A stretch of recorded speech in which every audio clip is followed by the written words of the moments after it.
Assalamualaikum warahmatullahi wabarakatuh. Perkenalkan, nama saya Nabila Putri Nuryanti, NPM 2011100045 dari kelas 4A Manajemen. Di sini saya akan memaparkan jawaban soal UTS mata kuliah Manajemen Pemasaran 1 dengan dosen pengampu Bapak Dadang Saparudin SEMM. Soal nomor 1 adalah pemasaran adalah proses sosial dan manajerial di mana pribadi atau organisasi memperoleh apa yang mereka butuhkan dan inginkan melalui penciptaan dan pertukaran produk yang nilai dengan yang lain. Coba uraikan bagaimana konsep proses sosial dan konsep manajerial yang dimaksud, serta jelaskan pula apa yang dimaksud dengan manajemen pemasaran. Jawaban saya, konsep sosial pemasaran merupakan proses individu dan kelompok untuk mendapatkan apa yang mereka perlukan dan inginkan, sedangkan konsep manajerial digambarkan sebagai seni menjual produk. Sehingga bisa kita tarik kesimpulan bahwa konsep sosial adalah bagaimana cara kita untuk memenuhi keinginan dan kebutuhan, sementara manajerial adalah bagaimana cara kita untuk menjual suatu produk atau melakukan pemasaran.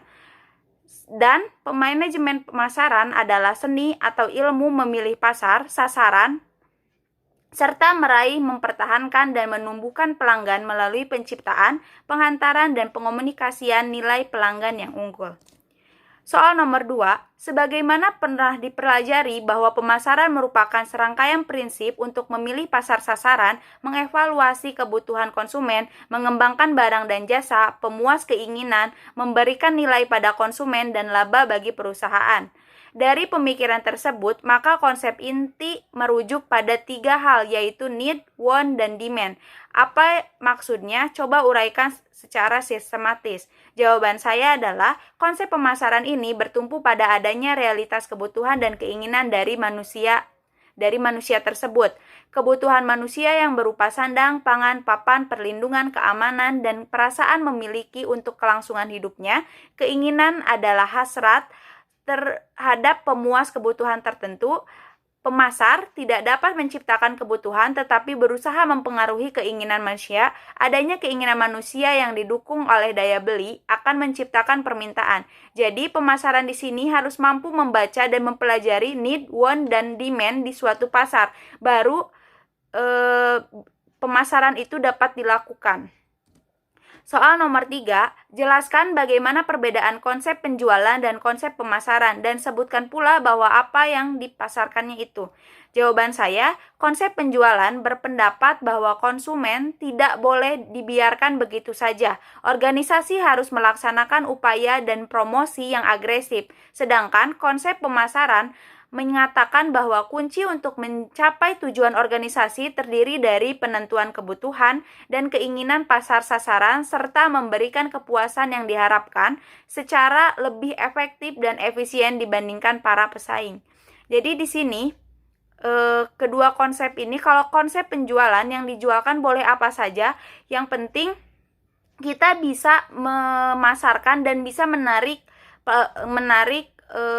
pelanggan untuk membeli produk yang kita jual. Sementara di konsep pemasaran ini kita harus bisa dulu membaca keinginan, kebutuhan, dan permintaan pasarnya seperti apa sehingga kita dapat menyediakan produk yang sesuai dengan keinginan pasar atau sesuai dengan keinginan, kebutuhan, dan permintaan dari konsumen itu sendiri.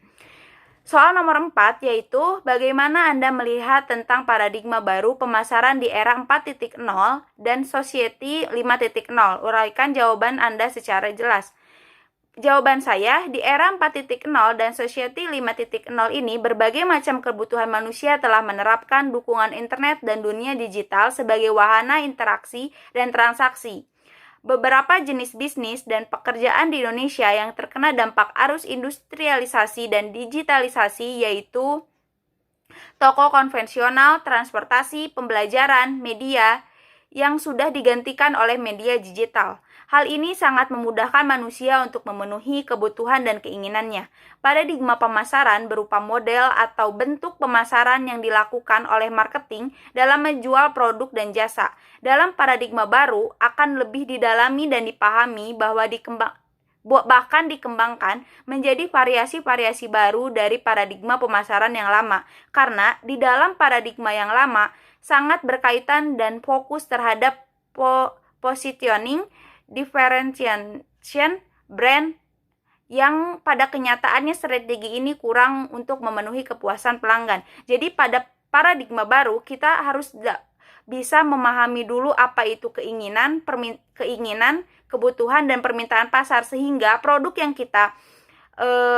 yang kita keluarkan adalah produk yang bernilai sehingga bisa meningkatkan kepuasan pelanggan sesuai dengan keinginan pelanggan. Soal yang selanjutnya yaitu salah satu unsur penting dalam suatu proses pemasaran adalah lingkungan, karena untuk memaksimalkan suatu aktivitas, lingkungan akan menjadi faktor yang sangat berpengaruh. Oleh karena itu, ada 4 lapisan lingkungan pemasaran atas suatu produk. Sebutkan dan jelaskan. Jawaban saya, yang pertama ada lingkungan pasar, merupakan tempat yang menjadi transaksi keseluruhan antara penjual dan pembeli. Yang kedua ada lingkungan organisasi, merupakan lingkungan terdekat dari suatu produk seperti kantor, departemen, divisi, dan saluran-saluran perusahaan. Yang ketiga ada lingkungan makro, merupakan tempat yang terdiri atas kekuatan-kekuatan dan lembaga yang mempunyai hubungan dan mempengaruhi transaksi antara perusahaan dan pasarnya. Yang terakhir ada lingkungan ekstra, merupakan lingkungan yang sulit diperhitungkan oleh perusahaan. Selain lingkungan di atas, ada lapisan lingkungan atas suatu produk, yaitu lingkungan pemasaran internal, yaitu seluruh kegiatan internal perusahaan yang bisa dikontrol untuk meraih tujuan dan menjalankan strategi pemasaran. Selain itu, juga ada lingkungan pasar eksternal, yaitu seluruh aktivitas pemasaran yang dilakukan di luar kendali pihak pemasar. Lingkungan pasar eksternal ini dibagi menjadi 2, yaitu lingkungan pasar mikro dan lingkungan pasar makro. Pemasaran mikro dan pemasaran makro.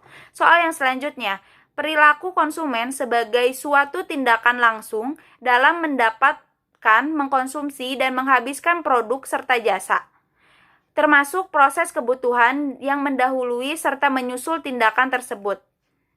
Yang pertanyaan yang A, jelaskan wujud konsumen personal konsumer dan organisasional konsumer. Yang B, jelaskan jenis perilaku konsumen termasuk ciri-cirinya. Berikan contohnya.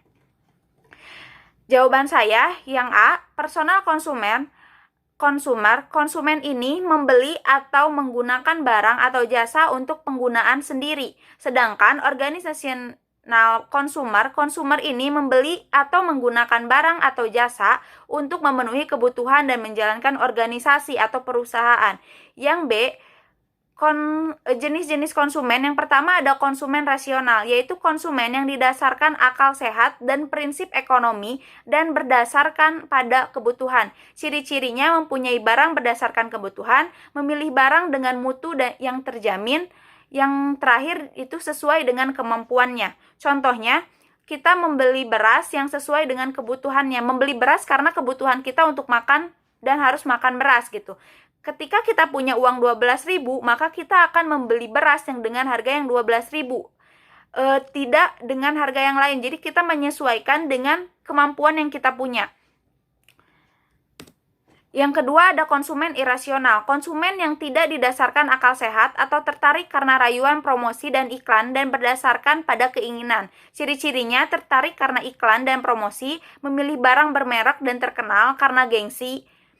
Contohnya, ketika kita sudah punya HP, tetapi ternyata ada HP keluaran baru, sehingga kita ingin membelinya, padahal kita sudah punya HP dengan fungsi yang sama dan dengan fitur yang sama, tetapi HP keluaran baru ini misalkan dikeluarkan dari merek yang ternama gitu, sehingga kita ingin mempunyainya karena misalkan lingkungan kita, sekitar kita gitu mempunyai barang itu, dan kalau kita nggak punya, merasa gengsi gitu kitanya.